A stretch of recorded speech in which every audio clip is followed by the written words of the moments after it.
น้อมจิตน้อมใจน้อมอนุโมทนาสาธุในทุกๆบุญค่ะพี่น้อง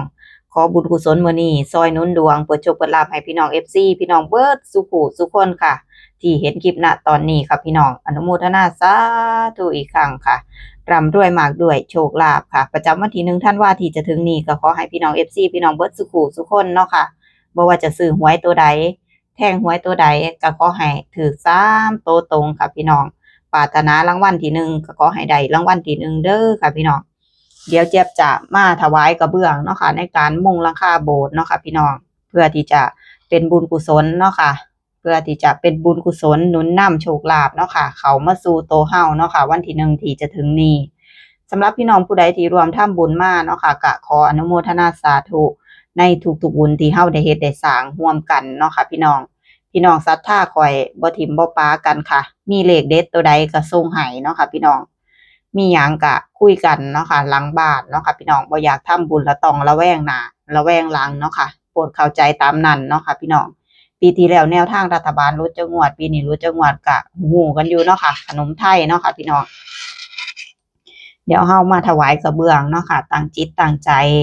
อธิษฐานในสิ่งที่พี่น้องพึงปรารถนาในสิ่งที่พี่น้องอยากได้เด้อค่ะ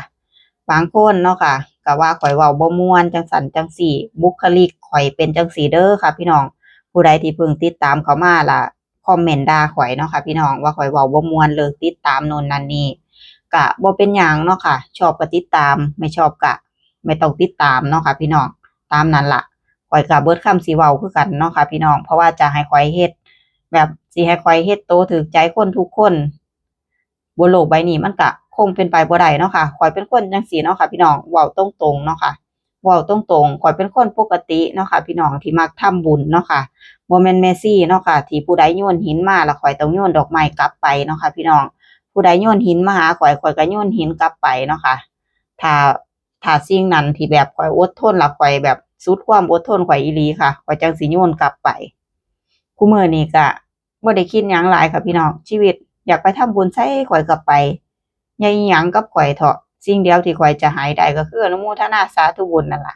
ข่อยก็เป็นคนปกตินี่ล่ะมีให้มีด่าแล้วก็สู้คนเนาะค่ะพี่น้องข่อยบ่แม่นคนยอมคนเด้อค่ะพี่น้องผู้ใดที่แบบว่าให้ข่อยถ้าข่อยว่ากลับก็ต้องรับให้ได้เนาะค่ะตรงๆเข้าใจง่ายๆค่ะพี่น้องคนเฮาจริงใจต่อกันเนาะค่ะบ่ต้องมาเสแสร้งใส่กันเนาะค่ะพี่น้องนี่ล่ะชีวิตบ่ได้มีหยังหารอทำบุญอย่างเดียวค่ะไปคุมื้อค่ะพี่น้องไปแทบทุกมื้อ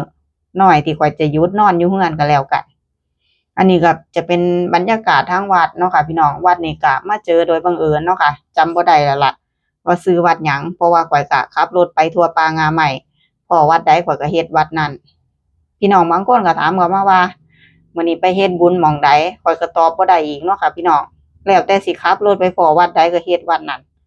ถือว่าเฮาแบบมีบุญสัมพันธ์เนาะค่ะถ้าเฮาได้ไปเฮ็ดไปสร้างหม้องใดเดี๋ยวปู่พญานาคเพิ่นก็โดนจิตโดนใจให้ข้อยไปเทวดาเพิ่นก็โดนจิตโดนใจให้ข้อยไปเองเนาะค่ะตอบบ่ได้อีหลีค่ะว่าแต่ละมื้อสิไปเฮ็ดวัดใดบุญแล้วแต่บุญสัมพันธ์ขับไปพ้อหม้องใดเป็นตาจอดก็จอดเฮ็ดแค่นั้นล่ะค่ะพี่น้องขับรถไปเรื่อยๆแต่ละมื้อแต่ละเว้น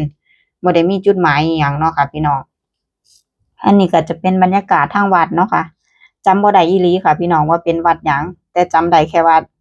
ทางไปทางใดเนาะค่ะพี่น้องมันก็จะติดหม้องโบสถ์เก่าเนาะค่ะที่ได้ไปตั้งจิตอธิษฐาน